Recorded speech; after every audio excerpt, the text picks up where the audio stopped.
चादर बन के उसे आपको जोड़ता हूँ कि नयन में नीर बन बहता सभी के दर्द लिखता हूँ, नैन में नीर बन बहता सभी के दर्द लिखता हूँ, वतन के वास्ते है क्या सभी के फर्ज लिखता हूँ, और मेरी मेरी मेरी कोशिश यही रहती सदा सबको हंसाने की, है पीड़ित मुल्क जिस कारण वही मैं मर्ज लिखता। बहुत अच्छे।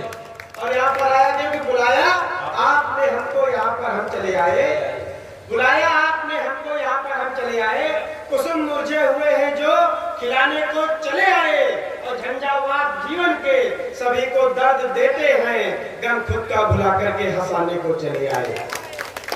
बहुत बढ़िया आप लोग सुन रहे हैं, 11 बजे का समय हो गया है। जी जी भाई साहब, अभी नीरज दादा ने बताया कि इस टीवी शो में पढ़ के आए और उन्होंने तमाम चर्चाएं की।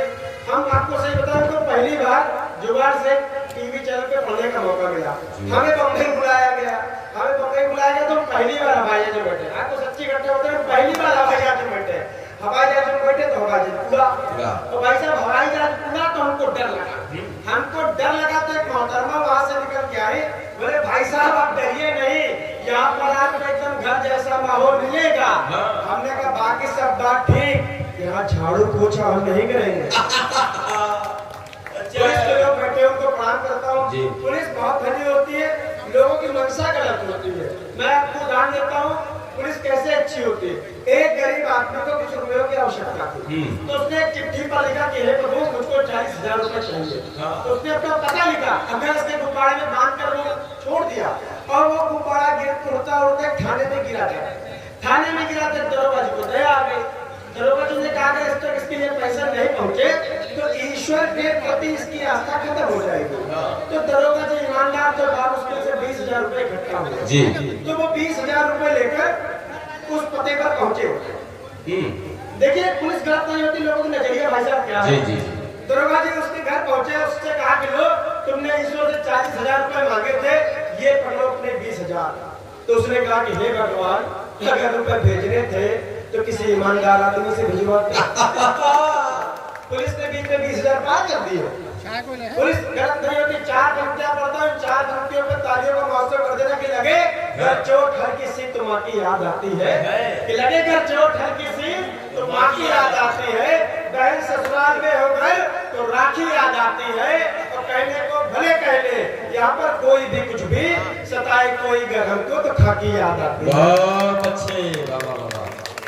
जितने लोगों ने ताली बजा दी, इतनी तालियों से मेरे बाल बच्चे पल जाएंगे। पत्रकार लोग बैठे हुए, इनको प्रणाम करता हूँ। मैं तो भाई साहब सरकारी स्कूल में अध्यापक हूँ, मुझे पत्रकारों से बहुत डर लगता है। ये लोग लिखते हैं कि अध्यापक विद्यालय में पढ़ाई का ध्यान नहीं रखते। मैं योगी जी और मोदी जी की कसम खा के कहता हूँ, मैं बहुत ध्यान रखता हूँ भाई साहब। हम स्वच्छता के प्रति इतने जागरूक हैं कि मैंने एक बच्चे की कॉपी पर लिखा कि इसको नहला धुलाकर विद्यालय भेजा करे। दीक्षित जी सुनिएगा कि मैंने लिखा कि नहला धुलाकर बच्चे को विद्यालय भेजा करे।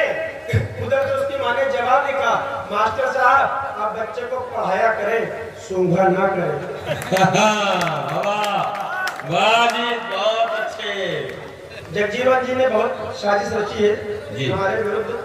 अभी हम लोग जब सीतापुर पहुंचे तो मिस्त्री पहुंचे, पहले इनके घर पर रुकना था, वहाँ खाने की व्यवस्था थी। इन्होंने भाभी जी से कहा देखो बड़े बड़े कवि आ रहे हैं, अजीत भैया आ रहे हैं, नीरज जी आ रहे हैं, जगदीप जी आ रहे हैं, कुछ बढ़िया बना लेना। तो भाभी का देखो बढ़िया नहीं बना पाएंगे, जो कुछ रखा है उसी से काम चलाओ जी। तो इन्होंने भाभी से पूछा क्या रखा, तो भाभी का अरहर की दाल रखी हुई है। भाई साहब चाय नाश्ता चल रहा है, उन्हें कहते अरहर की दाल रखी हुई, जगजीवन जी के सम्मान में ताली बजाना। हम उन्होंने कहा देखो डरने की कोई बात नहीं, जब ये कवि लोग आएंगे तो अगर सिर्फ अरहर की दाल परोसी जाएगी तो हमारा अपमान हो जाएगा, हम अंतर्राष्ट्रीय स्तर के कवि हैं। जब ये कवि लोग आएंगे मैं तुमसे पूछूंगा क्या बना, तुम कह देना पनीर बना, पुलाव बना, दही बड़ा बना, रायता बना, ऐसे करके एक एक करके सब कुछ गिरा देना। और फिर तुम किचन में जाना, एक पतीला गिरा देना, कहना पनीर गिर गया, फिर एक पतीला गिरा देना, कहना दही बड़ा गिर गया। मैं अंत में तुमसे पूछूंगा क्या कुछ बचा है, तो कह देना अरहर की दाल बची है। इससे हमारी इज्जत बच जाएगी। हम लोग इनके घर गए, इन्होंने भाभी जी से कहा देखो नीरज जी आए हैं, अजीत जी आए हैं, सब बड़े बड़े कवि हैं, क्या बना। तो भाभी ने कहा कि पनीर बना, दही बड़ा बना, पुलाव बना, एक एक करके सब गिना दिया। तो इन्होंने भाभी जी से कहा जाओ किचन में जाके एक एक करके सब आइटम ले आओ। भाभी जी किचन में गए, भाभी जी किचन में गए, किचन में पतीला गिरने की आवाज आई टंग। जगजीवन दादा बहुत खुश हो गए। अब इनके सम्मान में तालियां बजे। जगजीवन दादा बहुत खुश हो गए, बोले क्या गिरा? भाभी बोली अरहर की दालें फैला। वीरस के कभी आदरणीय दादा पढ़ रहे थे, बहुत अच्छे कवि हैं वीरस के। क्या वीरस के कवि इतना चिल्ला के पढ़ते हैं, मंच की दूरी इतनी ही होती तो श्रोता डर के मारे ताली बजा देते हैं कि कहीं ऊपर से कूद ना पड़े। अभी हम नीरज भाई, अरे आप हंस रहे हैं, एक वीरस के कवि पढ़ते हैं कि मैंने गीत नहीं लिखे महबूबा के गालों पर। ना नहीं बताएंगे भाई साहब, तो मैंने गीत नहीं लिखे हैं महबूबा के गालों पर, तो भाई साहब उनकी लव मैरिज हुई और 4 संतानें हैं। ये संदेह उत्पन्न करती, इसलिए ऐसी रचनाएं हम नहीं पढ़ते। एक वीरस के कवि तो मंच पे पहुंचे, बोले मुझको साहस देना, मुझको ताकत देना, मुझको हौसला देना, मुझको संबल देना, मुझको ताकत देना, मुझको साहस देना, मुझको हौसला देना, मुझको संबल देना। तो मेरे धीरज ज्ञान का भाई साहब जितनी कमजोरी है तो पहले इलाज कराओ, तब आगे बढ़ो। काहे प्राण पे ले रहे हो? आप थके हुए लेकिन आपकी तालियां अगर एक बार उसको मिल जाएगी तो अच्छा लगेगा। बहुत बढ़िया बढ़िया बढ़िया अच्छा जोड़ रहे हो। मीडिया के लोग बैठे इनसे क्यों डरते हैं भाई साहब? आजकल इतना लोग अपडेट रहते हैं, आपको क्या होता है, आम आदमी छोड़िए, जंगल का राजा तक भी मीडिया से डरता है। आपको एक उदाहरण देना चाहता हूँ। एक बार एक बंदर और बंदरिया पेड़ पर बैठे हुए थे और 14 फरवरी का दिन था। तो बंदरिया ने बड़ा रोमांटिक होते हुए बंदर से पूछा, क्यों जी मुझे तुम कितना प्यार करते हो? उसकी सीटी से करते भैया। बोले मुझे तुम कितना प्यार करते हो? तो बंदर ने कहा इतना। तो बंदरिया ने कहा जब इतना प्यार करते हो तो मैं जो एक काम कहूंगी क्या कर दोगे? तो बंदर ने कहा कर देंगे। अच्छा, जो बंदर अपनी बंदरिया के कहे में आ जाते हैं तो ऐसा भी कर देते हैं। तो बंदरिया ने कहा कि नीचे शेर सो रहा है, इसकी कुछ मेट दो। अब बंदर मरता क्या ना करता। 14 फरवरी थी, उसी दिन ब्रेकअप हो जाता। बंदर नीचे उतरा, उसने शेर की पूंछ मोड़ दी। अब शेर डर गया, बोले कि मुझसे बड़ा जानवर को जंगल में आ गया जिसने मेरी पूंछ मोड़ दी। शेर पीछे मुड़ा, उसने देखा कि बंदर उसे धरते लेकिन अगर इसको प्रतिकार नहीं किया गया तो मेरे ऊपर प्रश्न चिन्ह लग जाएगा। अब बंदर आगे आगे से पीछे पीछे, मीडिया का खबर देख रहा, बंदर आगे आगे से पीछे पीछे, बंदर आगे आगे से पीछे पीछे। बंदर पहुंचा एक गाँव में और वहां पे रखी हुई थी मेज और उस पर रखा हुआ अखबार और उस पर रखा हुआ चश्मा। बंदर ने चश्मा लगा लिया, आगे अखबार लगा दिया। अब शेर वहां पर पहुंचा, शेर को बंदर दिखा नहीं। तो उसने उस अखबार लगाए हुए बंदर से पूछा, भाई साहब आपने इधर से किसी शेर को आते हुए देखा? तो उस बंदर ने जो आगे अखबार लगाए हुए था उसने कहा कि भाई साहब वही शेर जिसने अभी अभी, वही बंदर जिसने अभी अभी शेर की पूंछ मेड़ दी। तो शेर बोला छप गई क्या? तो ये पत्रकारों का होता है। 4 पंक्तियां पढ़ता हूँ कि हसीनों से चोचे लड़ाते रहोगे, कि हसीनों से चोचे लड़ाते रहोगे, कमाई पिता की उड़ाते रहोगे और हासिल न होगा तुम्हें मजनूओं कुछ, मोहब्बत में जूते ही खाते रहोगे। जूते खाने ताली बनी थी तो पहले यही पढ़ते थे भाई साहब, रायता इतनी देर फैलाया। हाँ अच्छा, युवाओं पर पत्रकार होने का आरोप लगाया जाता है, लेकिन वो राम राम कहना चाहिए। ऐसे लोग 80 वर्ष की उम्र में जेल जाते हैं तब एक कलम तो लिखना पड़ता है कि झरे फूल फिर से महकने लगे हैं, कि झरे फूल फिर से महकने लगे हैं, अंगार सोए दहकने लगे हैं और नई जींस आई है दादी पहन के, बुढ़ापे में बाबा बहकने लगे हैं। नई जींस आई है दादी अभी सीतापुर के पास एक जनपद है शाहजहांपुर, वहाँ एक नेताजी मालिश कराते हुए पकड़े गए थे। अगर वो मुझसे मिल लेते तो नहीं पकड़े जाते।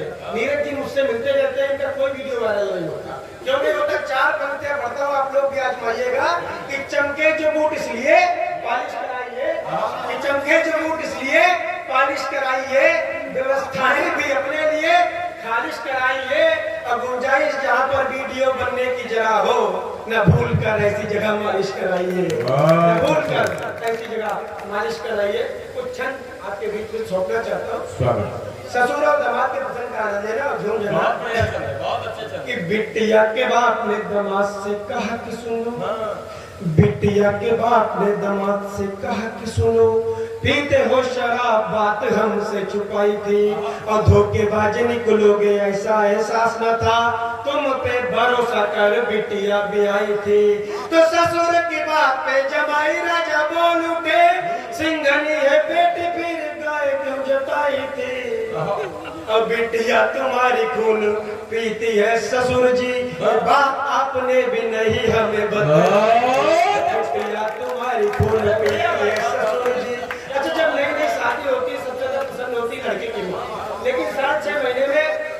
मामला अलग हो जाता है तब स्थिति क्या। अब बहू अगर कम दिमाग की हो तो जिन्होंने हाथ अभी तक खामोश रहे वो भी तालियों में बदल जाए कि सास ने बहू से कहा सुनो बिटिया हमारी, कि सास ने बहू से कहा सुनो बिटिया हमारी, संस्कार बेटों ने हमारे ने पाए हैं, और मैं हूँ तेरी माता और नंद है बहन जैसे, पिता सम तुमने ससुर ठीक पाए हैं। तो डोर बेल बजते ही सास ने बहू से कहा किसने यहाँ पे देखो द्वार खटकाए हैं।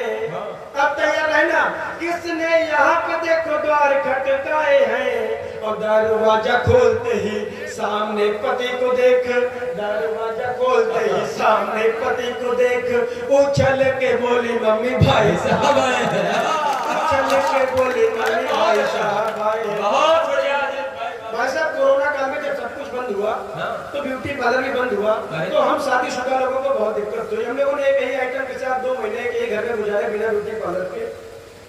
सरोज जी बैठी हुई है, मैंने इनसे पूछा आपकी उम्र क्या है, तो उन्होंने कहा मेरी डेट ऑफ बर्थ 1990 है, मैं 18 साल की हूँ। तो देखो भाई साहब, तो हमने कहा 1990 तो हमारी है लेकिन हम 34 साल के हैं, तो इन्होंने जवाब दिया यार पुरुषों की समस्या है। तो भाई साहब जब ब्यूटी पार्लर बंद हुआ तो क्या स्थिति हुई कि ब्यूटी पार्लर बंद हो गए जनाब, जब बात यहाँ नारियों को भी करने लगी, और डेंट पिंट होगा कैसे कहो तो बहन मेरी, नारियां आपस में बात करने लगी। तो कुछ दिन जाना पाई घर वाली पार्लर, कुछ दिन जाना पाई घर वाली पार्लर, कुछ दिन जाना पाई घर वाली पार्लर। ये पंक्ति 20 बार पढ़ूंगा जब तक ताली नहीं बजाऊंगा। कुछ दिन जाना पाई घर वाली पार्लर, छत पर जाने से तो वो ही डरने लगी, और जिस गोरे मुखड़े पे मरता था आज वही कोरोना से ज्यादा भय भी, कोरोना से ज्यादा भय भी करने लगी, कोरोना से। बहुत बढ़िया इन 2 लोगों को हमने 10-10 रुपए दिए थे, ये ईमानदार निकले। तो मुझे अब एक बहन जी बैठी थी, मुझे बहुत अच्छा लगा। ये दोनों भयंकर जातिवादी हैं, तो जातिवादी इस बात कहा कि कुर्ते वाले 2 कवियों ने कुर्ते वाले कभी रुमाला पहना। तो एक बहन जी बैठी थी, तो जब एक कवित्री पढ़ रही थी, देखिए नारियों के प्रति दृष्टिकोण, तो उन बहन जी ने उनको आकर 500 रुपए दिए। इतने पुरुष पढ़ के चले गए, किसी पुरुष का दिल नहीं पसीजा भाई साहब। क्या है भाई बाबा। तो 4 पंक्तियां पढ़ता हूँ कि वैसे जब कोरोना काल हुआ 2 लोगों ने बहुत सेवा की हमारी, एक डॉक्टर ने तो एक पुलिस वाले ने। लेकिन डॉक्टर ने जब दूसरी डोज दी तो उसने पूछा कि भाई साहब पहली किधर लगी थी, पुलिस वालों ने नहीं। तो कोरोना काल में जब माँ ने कहा कि बेटा बाहर चले जाओ, तो बच्चे ने कहा कि लॉकडाउन लगा नहीं जाएंगे, लेकिन जब पत्नी ने कहा तो उसको जाना था।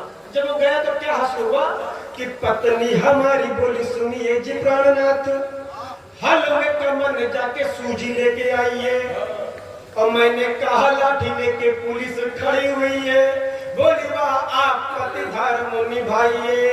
तो घर से निकलते ही पुलिस ने धर लिया, बोली लेने आए हो क्या हमें बतलाइए। और मैंने कहा साहब जी सूजी लेने आया था। मैंने कहा साहब जी सूजी लेने आया था मैं, बोला बेटा दे रहा हूँ सूजी लेके जाइए, बोला बेटा दे रहा हूँ सूजी लेके जाइए। हाँ ये भी लेके आया था। संगोत्री है इस मामले में। और भाई साहब बहुत बड़े रोज के कवि बैठे, ये मेरे तेवर नहीं है, लेकिन कभी कभी अपनी धारा को बदलना पड़ता है। हमारे प्रदेश में कुछ ऐसे नेता हुए जिन्होंने राम के अस्तित्व पर टिप्पणी कर दी। उन्होंने कहा कि राम काल्पनिक थे, राम हुए ही नहीं। उनका हश्र क्या हुआ, पिता और पुत्र जब दोनों सीट हार जाते तब एक कलम को लिखना पड़ा। और आपको लगे कि एक हास्य के व्यक्ति ने अच्छी सी बात कह दी है, तब एक भी हाथ खामोश न रहे कि पावन सनातन धर्म में लिया जन्म, थोड़ा फिर भी न राम नामी चुना जाएगा, और राम नाम सुनकर यूं ही भड़केंगे यदि तुमको भी रावण समान तो न जाएगा। तो हरकत यूं ही कर आती रही जनाब, आगे भी न आपसे यह खाता खोला जाएगा। अब तैयार रहना मित्रों, जितने लोग बैठे आप सबका आशीर्वाद चाहता हूँ। आगे भी न आपसे यह खाता खोला जाएगा, और राम नाम नाम से है तुम्हें इतना विरोध, किंतु मरोगे तो राम नाम सत्य हो जाएगा, मरोगे तो राम नाम सत्य हो जाएगा। बहुत अच्छा जी, वाह वाह वाह। हम ऐसी भी रचनाएं पढ़ सकते हैं, इसलिए नहीं पढ़ते फकीर से के कवियों को कौन बुलाएगा पैसा। मैं फिर अपनी धारा में लौटता हूँ। एक वो इस प्रकार की लफाजियां, इस प्रकार की छंद और कविताएं घंटों तक हो सकती है, लेकिन क्योंकि समय की सीमाएं हमें अपने वैष्णव तक पहुंचना है, एक 2 मिनट की रचना का स्थान लेता हूँ जिस रचना ने कविता की क्षेत्र में पहचान दी। आपको इस रचना में हंसी नहीं आएगी, लेकिन आपको एक चिंतन नजर आएगा। छोटे से कलाकार ने कुछ अच्छा कह दिया। अजीत शुक्ल पूरे देश के कवि सम्मेलनों में जिस रंग के लिए जाने जाते हैं, हंसने हंसाने के साथ साथ आपको चिंतन के धरातल पर ले जाकर के थोड़ी देर के लिए सोचने के लिए विमर्श कर देने की सामर्थ्य अगर हमारे किसी रचनाकार में है, हास्य के कवि में है, तो उन नामों में, उन महत्वपूर्ण नामों में अजीत शुक्ल का नाम भी हिंदी कवि सम्मेलनों के मंचों पर उल्लेखनीय है। संयोग से, सौभाग्य से अगर आज की रात भी वो मोहाली की इस धरती पर उपस्थित हुए हैं, आदरणीय जगजीवन जी के आमंत्रण पर अपने व्यस्ततम शेड्यूल में से कुछ समय निकाल करके इस कवि सम्मेलन को सफल बनाने के लिए, तो उनका वो व्यंग सुनना हम सबके लिए लाजमी हो जाता है, जिस व्यंग्य रचना के माध्यम से अजीत शुक्ल की पहचान पूरे देश में बनी। आइए व्यंग्य चेतना की उस कविता को सुनने के लिए मोहाली के धारदार श्रोता एक बार अपना मन बनाएं और ये इस मंच तक ये एहसास कराएं कि अजीत शुक्ल का वो व्यंग सुनने की मानसिकता हम सबकी बन चुकी है। आइए दोनों हाथ पर उठाते हैं और जोरदार तालियां बजाकर एहसास कराएं कि अजीत भाई को आप मन से सुन रहे हैं। बहुत बहुत आभार आदरणीय नीरज दादा। अभी हम एक मंदिर में गए भाई साहब, तो मंदिर में एक पंखा लगा हुआ था। उस पंखे के 3 परों पर 3 नाम लिखे हुए थे। तो मैंने पंडित जी से पूछा क्या व्यवस्था है, तो पंडित जी ने बताया कि जिसने पंखा दान किया है उसने उस पर अपने बाबा का नाम, अपने पिता का नाम और अपना नाम डलवाया है। तो हमने कहा धन्य है प्रभु। अगले ने 700 रुपए में 3 पीढ़ियां काट दी। दान का स्वरूप जब ये प्रदर्शन हो जाता है तब एक कलम को लिखना पड़ता है। समाज सेवा शीर्षक की रचना है। आपको हंसी नहीं आएगी, लेकिन आपको लगे चिंतन तो आपका समर्थन मिले।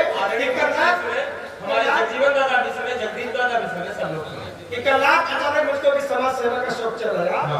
कल अचानक मुझको भी समाज सेवा का शौक चल रहा। मैंने सुबह होते ही घर से झोला उठाया, रास्ते में मिल गए मुझे फलों के ठेले, मैंने ले लिए 18 रुपए दर्जन के सस्ते वाले। मेरी समाज सेवा देखिएगा, मैंने ले लिया 18 रुपए दर्जन के सस्ते वाले केले। इसके बाद मैंने जिला अस्पताल की ओर कदम बढ़ाया। फोटो सेशन अच्छी तरीके से हो सके इसके लिए अपने 4 साथियों को भी बुलाया। इसके बाद एक गरीब परिवार पर हम सब ने मिलकर कुछ इस तरह अपनी दया दृष्टि दिखाई। 1 केला देकर हम 5 लोगों ने फोटो खिंचाया। 1 केला देकर हम 5 लोगों ने फोटो खिंचाई। आपने व्यंग को समझा, बहुत बहुत आभार। लेकिन अगली पंक्ति आपका मन मानती है, आपकी व्यंग की समझ देखना चाहती है कि 1 केला देकर हम 5 लोगों ने फोटो खिंचाई और फोटो को फेसबुक पर डालते ही लग गया लाइक कमेंट का तांता, कि फोटो को फेसबुक पर डालते ही लग गया लाइक कमेंट का तांता। मैंने मन ही मन सोचा भला 1.5 रुपए के केले में इससे ज्यादा प्रसिद्धि और बहुत अच्छे भला 1.5 रुपए के केले में इससे ज्यादा प्रसिद्धि और कैसे पाता। मेरा मन बहुत तरसाया, बहुत तरसाया। सोशल मीडिया पर मुझे समाज सेवी का खिताब जो मिल गया, लेकिन तभी मेरे अंतर से मुझे एक आवाज सुनाई दी जिसको सुनकर मैं पूरी तरह से हिल गया। मेरा अंतःकरण मुझसे बोला, हे धूर्त, तुझसे समाज सेवा की क्या करूं आशा। इन पंक्तियों का मान रख लीजिएगा। हे धूर्त, तुझसे समाज सेवा की क्या करूं आशा। 1 केला देकर एक गरीब का बना दिया तूने तमाशा। बहुत अच्छे। 1 केला देकर एक गरीब का बना दिया तूने तमाशा। समाज सेवा तो निस्वार्थ होती है, पर तुम्हारे मन में तो खोट है कि समाज सेवा निस्वार्थ होती है, पर तुम्हारे मन में तो खोट है। तुम्हें नहीं पता दिखावे के चक्कर में एक गरीब के स्वाभिमान पर की तुमने चोट है। बहुत अच्छी। तुम्हें नहीं पता दिखावे के चक्कर में एक गरीब के स्वाभिमान पर की तुमने चोट है। अगली पंक्तियों पर जो हाथ खामोश रहे उनको मैं हवा में लहरते हुए देखना चाहता हूँ कि तुम्हें नहीं पता दिखावे के चक्कर में एक गरीब के स्वाभिमान पर की तुमने चोट है। मैं मानता हूँ दान दान होता है, बड़ा हो या छोटा भले, कि मैं मानता हूँ दान दान होता है, बड़ा हो या छोटा भले, पर दान वही सफल है जो एक हाथ से दे तो दूसरे को पता। बहुत अच्छे। दान वही सफल है जो एक हाथ से दे दूसरे को पता तक न चले। अपने अंतिम रचना पढ़कर, अपने अंतिम पंक्तियां पढ़कर अपना स्थान लेता हूँ। हाथ उठाकर छोटी सी कलम को